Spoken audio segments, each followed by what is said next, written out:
Medyo kulang tayo sa tulog. Aga na tinapagod. Hindi ko na ulitin talaga to.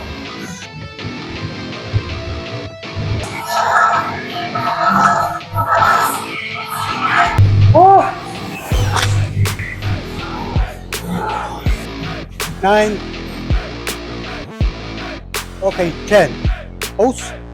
Oh.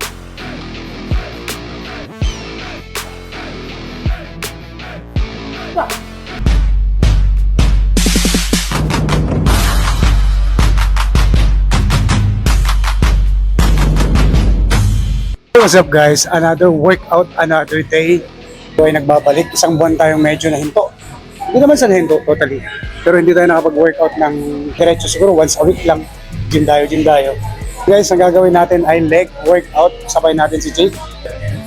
Iwa nga po ready? So let's go guys.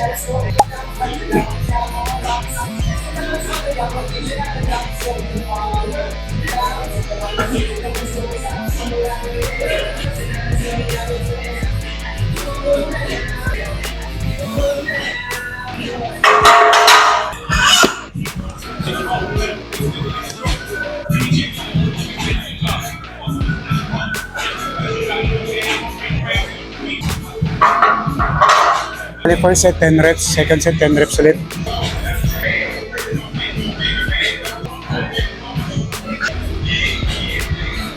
Ah!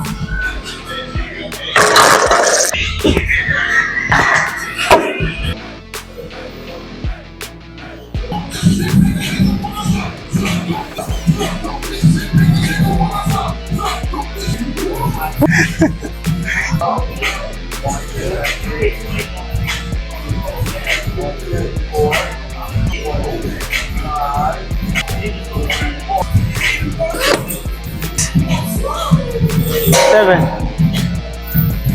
8. Okay, 10. Pose. Wow. There you go. It's our first workout natin.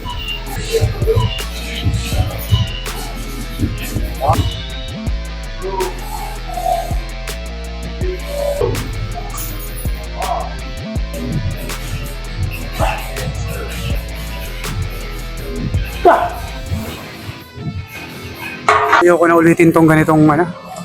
Jake, I'll never do it again. Why? Day, sleepless. Next exercise, sa abductor. Second set na namin to. Ang ginawa ko first set is 20 reps. Second set, 40 kg. Thank you, sir.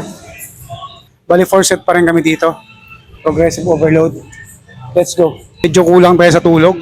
At pakatulog tayo. Madaling araw na. Sabi nagising tayo alas 6. Hindi naman natin kailangan na maging 100% condition. Kailangan lang natin maging consistent. Kailangan natin ng consistency. Hindi natin kailangan ng 100%. Dahil hindi naman tayo 100% condition ng araw-araw.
Nakakapagod guys. Ganun talaga. Thank you man. So what's up guys? Ayun, tapos na tayo sa ating leg workout. Lagi yung tatandaan kung hindi naman kayo magkukumpit, stay healthy. Kasi kaya tayo nag-workout para maging healthy. Yun lang guys, stay healthy. Peace out.